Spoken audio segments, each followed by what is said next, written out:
Olá, sejam muito bem-vindas e bem-vindos ao nosso podcast O Espírito do Evangelho. Aqui é Antônio Campos e no programa de hoje teremos entrevista. Vamos conversar com a professora e pesquisadora Mônica de Souza Santos, mestra em teologia, leitura e ensino da Bíblia pela Escola Superior de Teologia e autora do livro Apocalíptica nas Canções de Chico Buarque, obra publicada pelo CEBI, Centro de Estudos Bíblicos. E antes que vocês se perguntem, que tema papo cabeça é este, Antônio? Vamos esclarecer. Vai ser uma ótima oportunidade para compreendermos o que é a literatura apocalíptica, desenvolvida principalmente no Antigo Testamento ou no Primeiro Testamento. O que é Apocalipse? Obra que fecha o Novo Testamento. Vamos entender qual a importância da leitura popular da Bíblia e como tudo isso nos ajuda a compreender a resistência ao golpe militar de 1964, que aconteceu há 60 anos, principalmente a partir das canções de Chico Buarque, um dos compositores mais talentosos do país. Então, acompanhe este podcast com interesse e carinho, porque teremos pela frente assuntos bem interessantes. Não é mesmo, professora Mônica de Souza Santos? É um prazer recebê-la aqui no podcast O Espírito do Evangelho. Olá, Antônio. O prazer é meu estar aqui com vocês, né? Eu já agradeço o convite. É uma honra estar aqui com vocês conversando sobre esse assunto que para mim é um assunto muito relevante, né? Muito importante e é muito atual, né? Eu acho que é importante a gente fazer essa memória sempre para a gente não cair em novas ciladas, né? Então é um Exatamente. prazer estar aqui. O prazer é nosso. E como o tema é complexo, professora, eu acho que a gente pode começar por partes, né? Aos pouquinhos. Então, primeiro, acho que é importante comentar o que é a literatura apocalíptica e por que foi tão importante para as comunidades judaicas. Então, a literatura apocalíptica é um movimento de resistência, em primeiro lugar, né? Um movimento que surgiu na resistência, no período em que o povo da Bíblia passava por um período de muita opressão, né? De muita repressão também, né? A gente começa a ter um pouco os primeiros passos da literatura apocalíptica no, mais ou menos no período persa, da dominação persa, né? Quando a Pérsia constrói um império, né? Começa a ter essa coisa do império persa, e aí a gente já tem os primeiros sinais ali. Por quê? Antigamente, a profecia, né? A gente tem de lembrar que a apocalíptica também é uma profecia que usa uma linguagem diferente, né? Uma linguagem camuflada, uma linguagem que não é clara, né? Que é cheia de símbolos, né? Então, antigamente a profecia era feita mais diretamente. Na época da monarquia tinha um rei que era do próprio povo e que as pessoas conheciam, né? Estava ali perto. E se podia falar claramente. Então, a gente tem um movimento profético aí na época da monarquia, que tem esse enfrentamento muitas vezes com o reinado, né? Com o rei, vai lá e aponta os erros. Como no caso de Elias, né? Ele vai fazer a crítica ao rei da época lá que era casado com a Jezabel, não é isso? Que era de uma outra religião. Uhum. E nesse contexto, o rei começa a oprimir o povo, né? Tomar terras, e aí tem todo aquele embate. Então, a gente tinha um contexto em que se podia falar mais abertamente e você sabia quem era o seu oponente, né? A quem se dirigir. Mas aí, professora, acontecem alguns eventos dramáticos que vão mudar todas essas questões lá na região da Palestina, de Israel. A primeira delas é por volta de 587 a.C., que é a invasão dos babilônicos em Israel por Nabucodonosor II, evento traumático que vai levar à destruição do Templo de Jerusalém e também ao exílio de uma boa parte da população que vai ficar confinada lá na Babilônia. E isso foi um evento realmente muito difícil, muito complicado, um exílio que durou mais de 50 anos. E depois, o reinado babilônico chega ao fim por volta de 538, 539 antes de Cristo, com a invasão da Pérsia. A Pérsia, o rei Ciro, invade a Babilônia e domina a Babilônia, toda aquela região, inclusive a região da Palestina de Israel, que passa a ser então comandada pelos persas.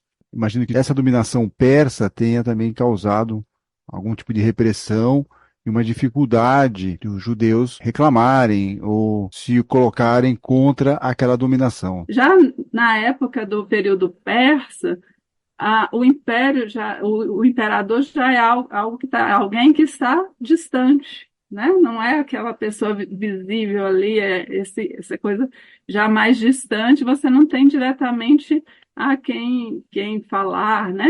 Então já começa um tipo de dominação bem diferente do que era conhecido antes.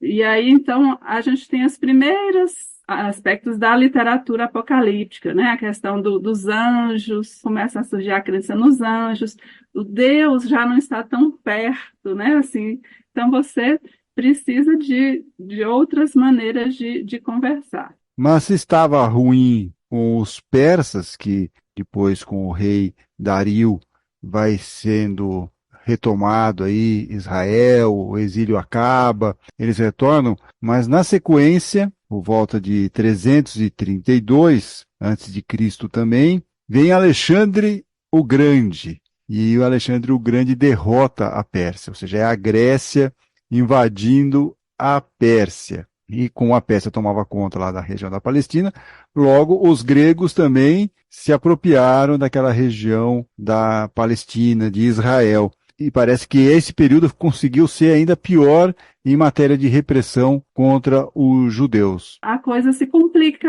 mais. Por quê? Na época da dominação grega, tem primeiro um choque de culturas. Primeira vez que o povo lá da Bíblia, né, de Israel, se confronta com o que a gente chama hoje de cultura ocidental. É uma cultura totalmente diferente para o povo da Bíblia. O povo da Bíblia tinha uma organização patriarcal, mais familiar, mais agrícola, né? E aí a gente vem com os gregos, que vem com a questão da polis, o cidadão, né? A cidade. Então, o cidadão era aquele que possuía terras, mas que morava na cidade, né? O homem, mulher não, né? Só o homem que era cidadão. E aí, e possuidor de terra, né? Então, mas assim, a visão, tem toda uma visão totalmente diferente, né? São culturas totalmente diferentes, então a gente já tem um choque aí, começando da cultura, da organização, e a forma de dominação grega é uma forma que foi muito violenta, né? A gente tem lá no livro 1 e 2 de Macabeus, que descreve muito essa realidade, né? Da opressão. Então, eles destroem o templo, no lugar constrói outras coisas em homenagem aos deuses gregos. Depois, com o tempo, na época de Antíoco, a situação fica muito mais grave, né? Quando tem a revolta de Macabeus. Então, assim, a opressão é muito grande. Por quê? As pessoas não podiam, inclusive, colocar em prática as suas crenças, né? A circuncisão, o sábado, todo o ritual da época judaica ali, né? Que era a cultura, era a essência, né? A identidade do povo é proibida. Então, você tem de adorar um outro Deus de outro lugar e a sua própria identidade é negada. Então, chegou ao ponto das pessoas serem consideradas subversivas, né? Aqueles que praticavam os rituais judaicos, né? Então, eles eram proibidos. Então, a opressão ali é muito forte nesse período. E aí, então, é um período que você tem um inimigo que está longe, mas que domina também com a conivência, com a ajuda das autoridades do local, né? A gente tem a corrupção dos sacerdotes, né? O cargo de sacerdote começa a ser barganhado, né? A gente vê isso na Bíblia. E aí, então, a gente tem uma série de coisas que a população se sente totalmente massacrada, né? Totalmente oprimida, né? Um período de forte opressão em todos os sentidos. O pagamento de impostos, a escravidão, né, começa a fazer parte da vida das pessoas daquela época. E aí, então, é uma época que também você não pode falar abertamente, fazer a profecia abertamente. Então, nesse momento é que vai surgir um movimento, esse movimento profético a partir dos excluídos, né, a partir de pessoas oprimidas, que é o movimento apocalíptico. Então, é uma forma de profecia, só que de uma forma camuflada, né? Então a gente vai ter aí uma linguagem que vai usar símbolos, né? Os símbolos por si só eles comunicam e então é muito importante. Aí, mas assim, você tem de denunciar o que está acontecendo, toda a opressão, mas não pode denunciar abertamente, você denuncia toda essa opressão e também anuncia o novo, né? Anuncia que a vitória é algo possível a partir da organização, né? E tudo. Então, sempre na época, né, em épocas de opressão, de repressão, há várias formas de resistência. Então, a gente tem a resistência. Tem gente que pega em armas, como foi o caso lá do Macabeus, né? A gente tem a revolta Macabeus, tem aqui no Brasil, na época da ditadura, a gente teve gente que foi para a luta armada, porque acreditava que essa era a forma de enfrentar, né, aquele período. E tem a questão cultural, né? Então, a cultura também é uma forma de resistência. No Brasil, a gente teve muita resistência no teatro, né? Principalmente, né? E nas músicas, que é o nosso caso aqui hoje, né? Que a gente Exatamente. tem esse recorte. Que é a linguagem simbólica que caracteriza muito as canções de Chico Buarque, que nós vamos ver em breve. Agora, nessa época da literatura apocalíptica, qual era a principal referência de profeta? É Daniel? Isso. Então, a produção apocalíptica é uma produção que é bastante vasta. Mas, assim, na Bíblia, foram poucos os livros que entraram ali no cano, né? Então, Daniel é um exemplo no Primeiro Testamento, né? Tem essas imagens, essa forma apocalíptica muito forte. E aí a gente tem uma produção que ficou fora, né, da Bíblia, também, muitos livros. E essa literatura, então, vai mais ou menos, ela começa assim, mais ou menos 200 anos antes da era cristã e mais ou menos até 200 anos depois, né, da era cristã. Então, há vários textos dentro da Bíblia também que tem essa pegada. O próprio movimento de Jesus, ele tem que ser entendido dentro desse movimento apocalíptico. A gente tem de ler que essa mentalidade apocalíptica rodeava ali, né, fazia parte do movimento de Jesus também, né? Então, há vários textos também dentro dos evangelhos que são textos apocalípticos. Não o texto todo, mas alguns textos a gente tem. E aí tem um livro, né? O livro do Apocalipse, que recebeu este nome, né? Sim. Agora, professora, essa linguagem simbólica, ela fazia muito sentido para as pessoas que viviam naquela época em que o texto foi escrito, não é isso? Ou seja, elas compreendiam bem o que estava sendo dito vamos chamar assim, entrelinhas. Mas com o tempo, essas referências, elas vão se perdendo e as gerações posteriores têm muita dificuldade em compreender os reais significados do texto simbólico. Essa é uma das grandes dificuldades que muitos enfrentam ao ler, por exemplo, o Apocalipse do Novo Testamento, que a senhora estava mencionando agora há pouco, né? A senhora concorda com isso? A gente vai perdendo ao longo do tempo todos esses principais significados. Talvez a gente consiga descobrir alguns, mas a maior parte a gente acaba perdendo, porque a gente não está mais naquele contexto histórico, né? Isso. Né? E aí você fala bem essa coisa do contexto histórico, né? Então, por isso é importante a gente sempre estudar o texto bíblico a partir do contexto histórico, né? Pelo menos é a nossa visão de Sebia, a forma como a gente estuda, é que cada texto ele tem um contexto que ele fala, de que ele reflete, tem o próprio contexto do autor, da autora, né? Ali dentro do texto. Então, tudo isso tem de ser levado em conta. É claro que se hoje a gente fosse escrever de forma, né, como fala, a gente usar símbolos, uma linguagem que muitas vezes daqui a, sei lá, 200, 300 anos as pessoas já não reconhecem, já não vão reconhecer mais, né? Por ele é Isso já acontece muito, por exemplo, nas canções que nós vamos ver agora de Chico Buarque. Você pega gerações mais novas, vai pegar, sei lá, a música Apesar de Você, que nós vamos analisar daqui a pouquinho, as pessoas já não sabem que tem um contexto, tem um subtexto dentro daquele texto que foi cantado, e é uma música famosa, mas as pessoas já não sabem mais que tem. Por que foi escrito, o que está significando aquela letra, né? Ela vai perdendo com o tempo. Isso é muito importante. Por isso a importância da gente fazer memória, né?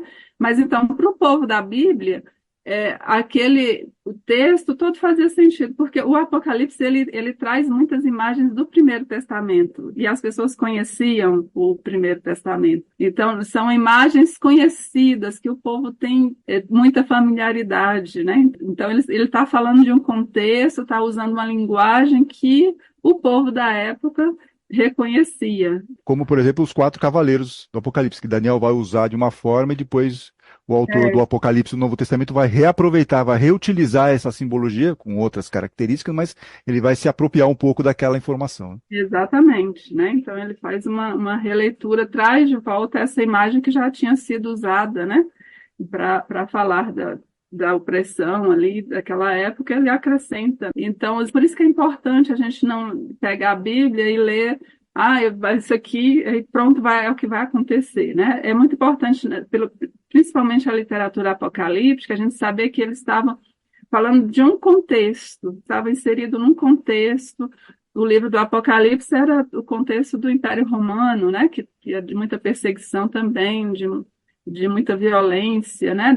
As comunidades cristãs estavam passando, né? E principalmente em cidades que eram a dominação romana, mas a mentalidade ainda era a grega, né? E elas estão escrevendo ali em territórios fora, né? Da Palestina, são comunidades da diáspora, que hoje a gente conhece ali da Ásia, né? Tudo. Então, o próprio autor, no início, ele diz, né? Ele fala que ele, João, se encontra preso na ilha de Patmos. Então, é um preso político que não pode escrever abertamente, porque, é claro, vai ter a censura, né? Vai passar por uma censura, e aí as cartas não chegam, né? Então, para chegar às comunidades, né? Ele escreve as 7 comunidades ali, para chegar a essas comunidades, ele vai usar uma linguagem, mas que aquelas comunidades entendiam muito bem, né? Por isso, hoje é importante que a gente reveja o contexto em que ele foi escrito, né? Esses textos foram escritos para que a gente entenda o real significado, né? E não se apavore, né? Lembrando que Apocalipse é revelação, né? Revelação, exatamente.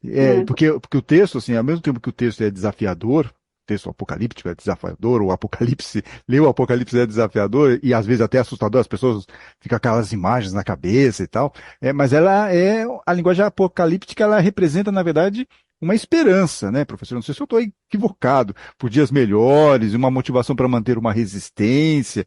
A senhora concorda um pouco com essa ideia, que é essa a proposta da literatura apocalíptica, principalmente, dar esperança e motivar uma resistência? Exatamente, está certíssimo, né? Então, assim, primeiro como a palavra apocalipse, como eu estava dizendo, significa revelação, né? Desocultação. Então, você primeiro revela toda a opressão que está acontecendo, é o que acontece no Apocalipse, em toda a literatura apocalíptica. Primeiro você revela tudo aquilo que está acontecendo, vai clareando, né? As imagens vão clareando. Por quê?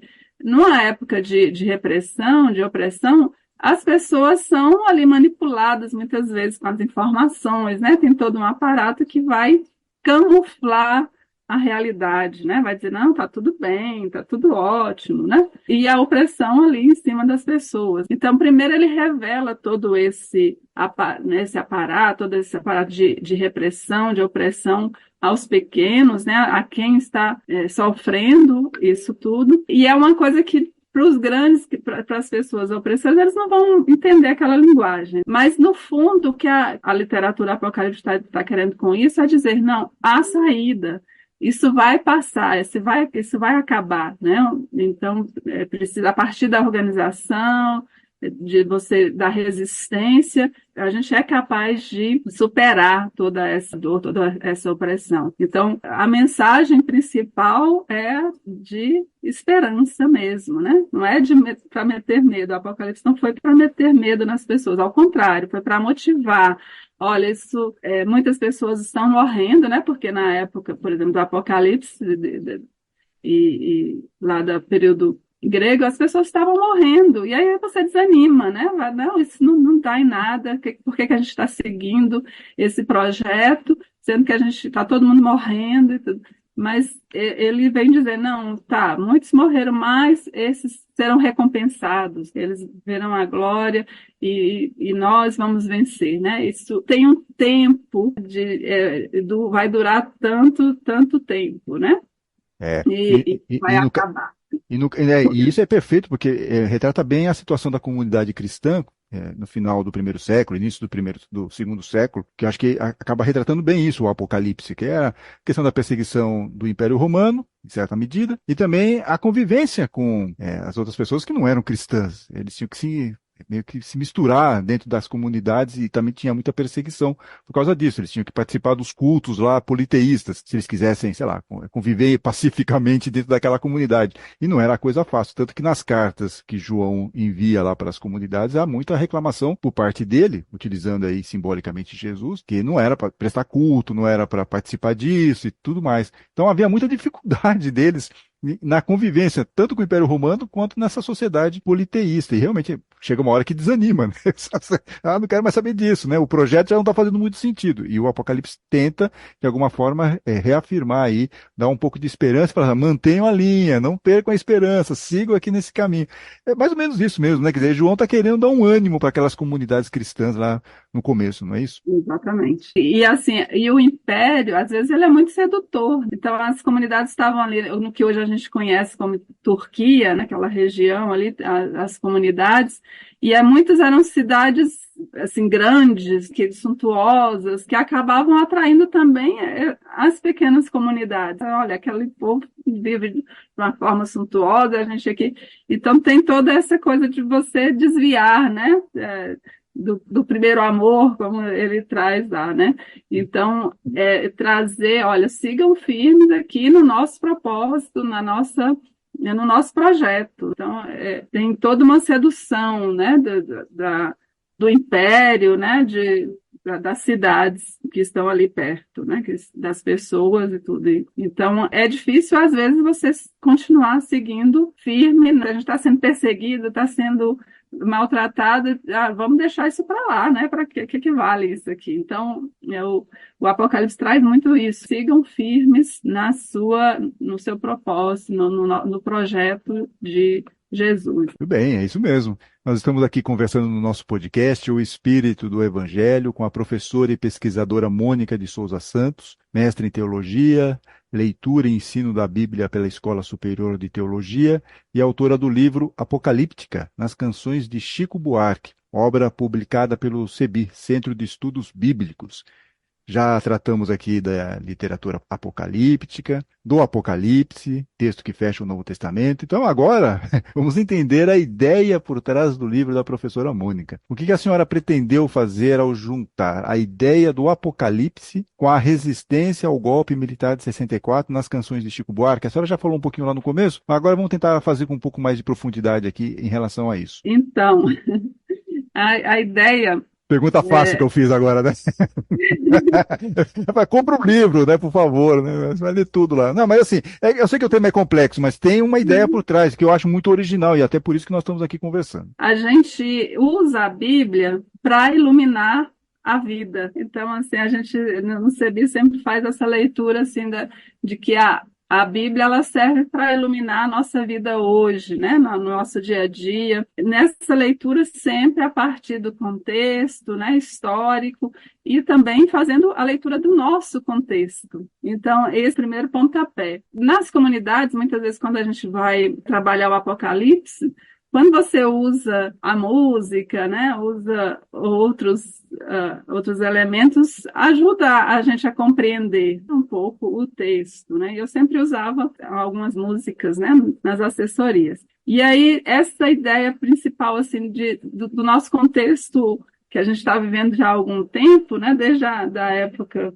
alguns grupos, algumas pessoas pedindo a volta da ditadura militar. Isso é uma coisa muito assustadora. E aí a gente começou a pensar, fala, gente, mas como é isso, né? A gente querer voltar a um tempo de repressão, de opressão, de tanta gente que perdeu a vida, para a gente ter uma democracia novamente. Então, assim, a ideia é justamente essa coisa da memória, da gente manter viva a memória do que é da nossa história, né? Infelizmente, no Brasil, a gente não tem essa coisa de cultivar a memória dos acontecimentos da nossa história para que a gente não caia novamente na mesma armadilha, né?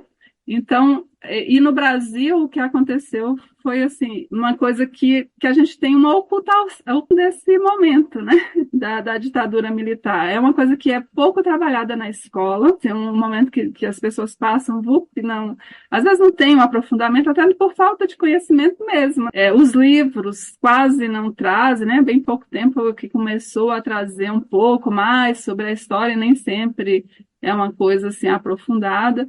A gente teve uma anistia que, claro, foi benéfica, né, em muitos pontos, mas que também serviu para jogar para debaixo do tapete. A gente não puniu quem cometeu crimes, né? A gente meio que deixou de lado e tudo.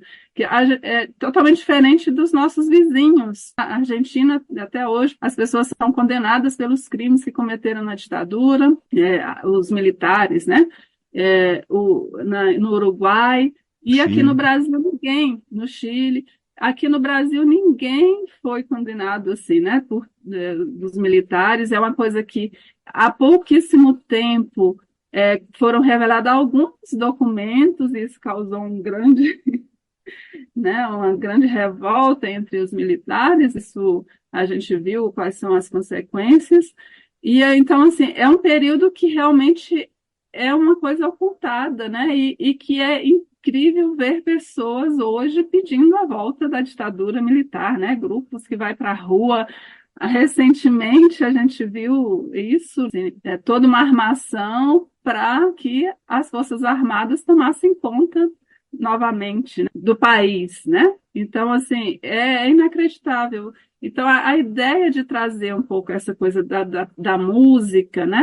E trazer essa memória desse período tão triste, né, tão pesado da nossa história, e ligar com a Bíblia, porque são contextos muito parecidos, né? São contextos de opressão, de repressão, e que usam uma linguagem muito parecida, né? A resistência literária, né, a resistência da música, da cultura, é muito parecida, porque na época lá da Bíblia, as pessoas usavam essa linguagem camuflada, né, simbólica, para comunicar às comunidades, para comunicar uma mensagem de esperança, de resistência, né, e revelar o que estava acontecendo.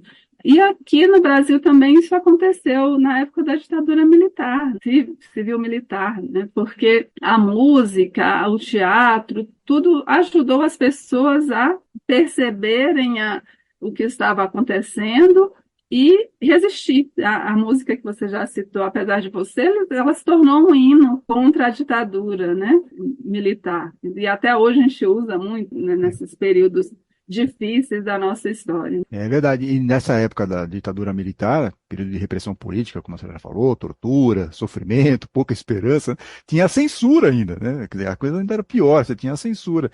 E para tentar driblar isso, nada melhor do que letras de canções que podiam se utilizar de simbolismos e metáforas. E o Chico Buarque usou muito bem isso em suas canções de resistência, né, professor? Exatamente. Então, a escolha do Chico Buarque, né? Claro que a gente teve muitas outras músicas, muita gente que fez resistência, mas a gente escolheu o Chico Buarque justamente porque tinha de fazer um recorte, né? Mas ele, como ninguém, soube utilizar essa linguagem, né? Essa linguagem camuflada, simbólica, e que trazia essa mensagem também de resistência, de esperança, né?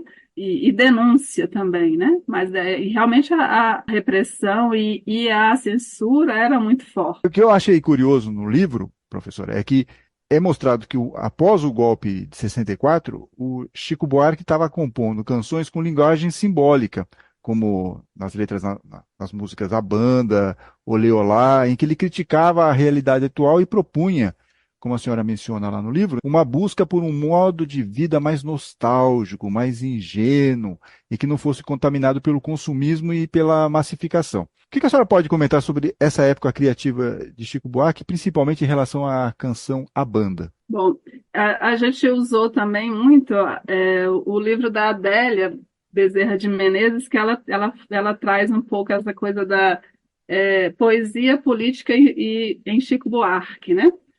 E aí ela faz essa divisão um pouco das primeiras músicas ali do Chico Buarque, nessa coisa mais nostálgica, né, que está inserida aí a banda. O próprio Chico, ele fala assim, que traz uma visão tempo-espaço diferente, né, daquela realidade vivida. Então, são os primeiros anos ali da ditadura militar, né, a banda é escrita em 66, 67, 66. E aí são os primeiros anos após o golpe, então já começa ali a repressão, as dificuldades. E o próprio Chico, ele fala que no início ele estava preparado para a resistência, né? Numa entrevista ele diz assim que quando houve o golpe ele achou que ia ter resistência e ele estava preparado, né, para a resistência, com uma garagem cheia de garrafas de coquetel Molotov para a resistência, e essa resistência não veio, não aconteceu. E ele mesmo disse que depois disso ele se sentiu meio desanimado, né? Desanimou, ele fala até que meio que se despolitizou nesse contexto porque ele não viu essa reação que ele esperava. E aí, então, nesse período, é um período que ele está fazendo esse tipo, uma música que traz um tempo e um espaço diferente, que a gente vai ver em algumas músicas, principalmente na banda, né? Ela traz tempo que você pode falar de amor, que não é o caso da época que está acontecendo ali. Então, a passagem da banda, ela traz uma realidade, leva as pessoas para uma realidade diferente. Então, aí ele traz lá, né? Enquanto a banda passa, né, cantando coisas de amor, a realidade presente ela é transfigurada, né? Ela é modificada. Então, as pessoas, as mais diferentes pessoas que tem ali, vê essa transformação na sua vida, né? E ele fala assim, a minha gente sofrida com a passagem da banda, despediu-se da dor para ver a banda passar, cantando coisas de amor. Então, esse espaço-tempo que a gente tem aí, há uma comunhão entre as pessoas e a própria natureza também.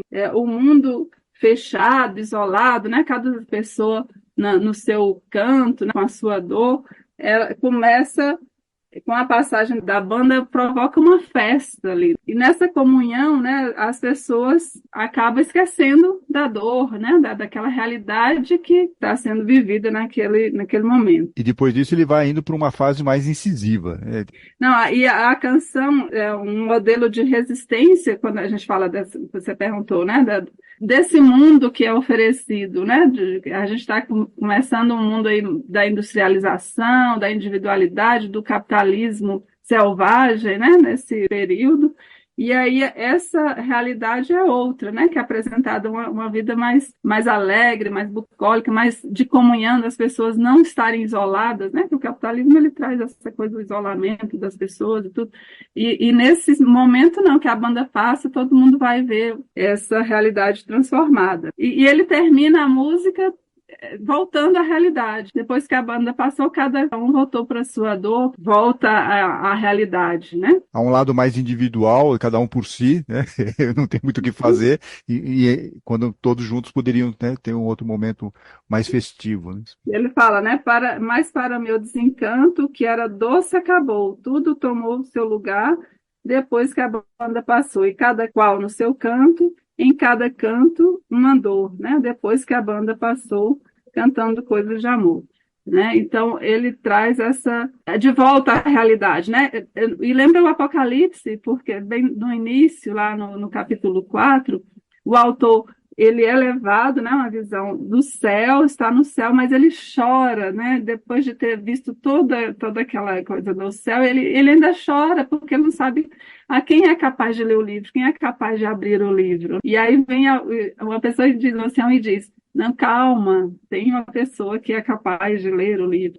Mas é isso, é porque não é fácil assim, você trazer uma mensagem de esperança, de que é possível uma outra forma de organização e já seguir, né? É uma coisa que é difícil, a resistência não é fácil. Mesmo depois de você ver que há saídas, há momentos que você desanima, né? Volta à realidade, essa realidade continua ali e traz essa visão que, para a nosso ver, é apocalíptica, né? De transformação da realidade, mostrar que uma outra realidade é possível e trazer essa coisa, a denúncia, né? Da dor que as pessoas passam, né? Ele fala isso claramente na música, né? Cada um com a sua dor, cada nível. Que vai ficar mais incisiva essa ideia, com Deus lhe pague, Cálice, Angélica, e vai surgir finalmente o clássico, o Apesar de Você, quando Chico Buarque retorna do exílio por volta de 1970,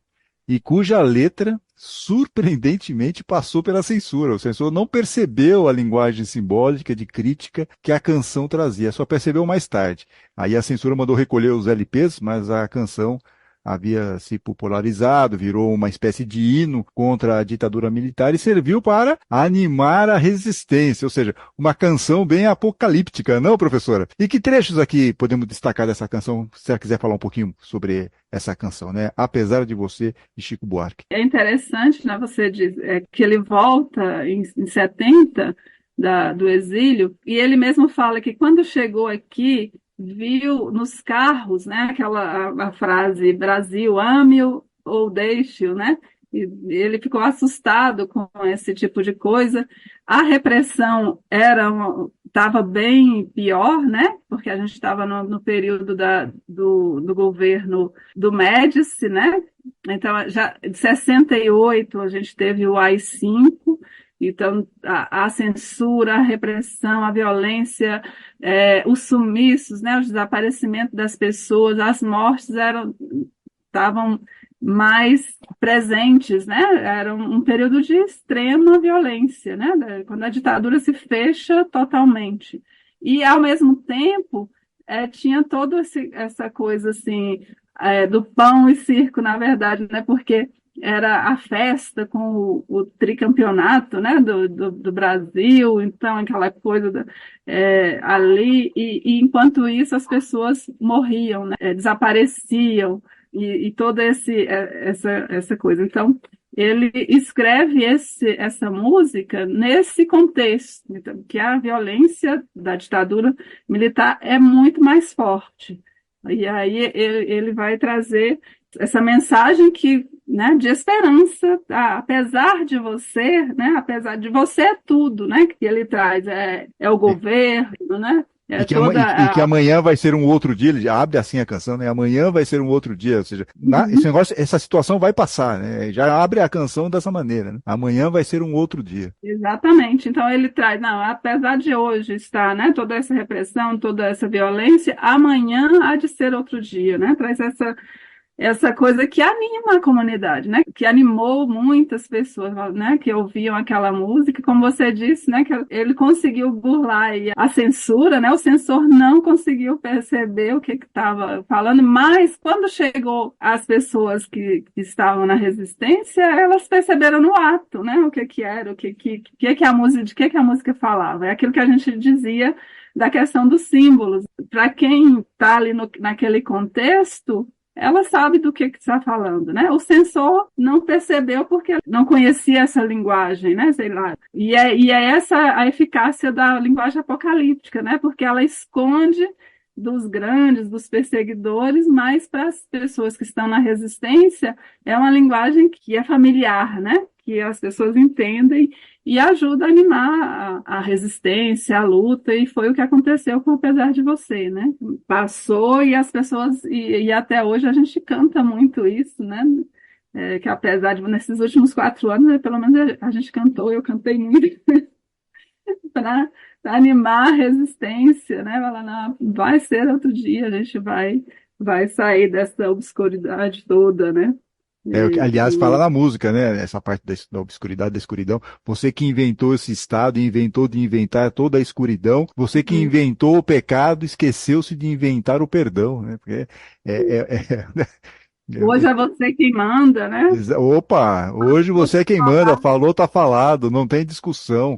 Não, a minha gente hoje anda falando de lado e olhando para o chão, viu? Todo esse amor reprimido, esse grito contido, esse samba no escuro. Você que inventou a tristeza, ora, tem a fineza de desinventar. Você vai pagar dobrado cada lágrima rolada nesse meu penar. Exatamente, né? Então ela traz essa denúncia aí de toda a escuridão, de todo o caos provocado pelo governo, mas também ele fala, né, você vai pagar dobrado, né? E isso vai passar, né? Isso a gente vai E é conseguir. bem Apocalipse isso, né? Porque no Apocalipse, assim, as pessoas que oprimiam, que tinham lá uma série de questões negativas, elas foram, foram derrotadas, né? Pelo bem, pelo Deus, né? Que veio em socorro daquelas pessoas que estavam passando pelaquela situação. E aqui é a mesma coisa, você vai pagar com juros, você vai pagar, né?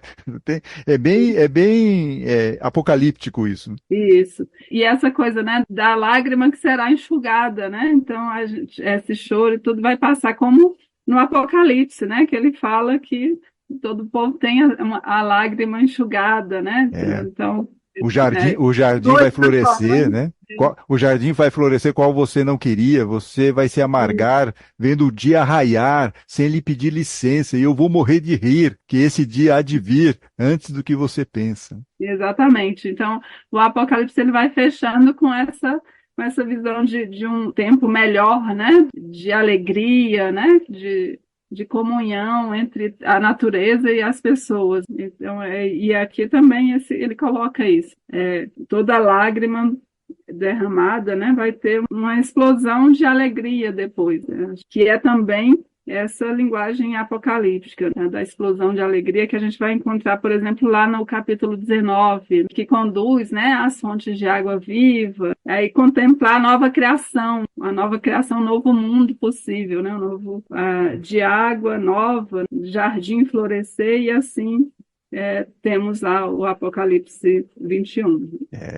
E a música ela vai terminando falando assim, como você vai se explicar vendo o céu clarear, de repente, impunemente, como vai abafar o nosso coro a cantar na sua frente.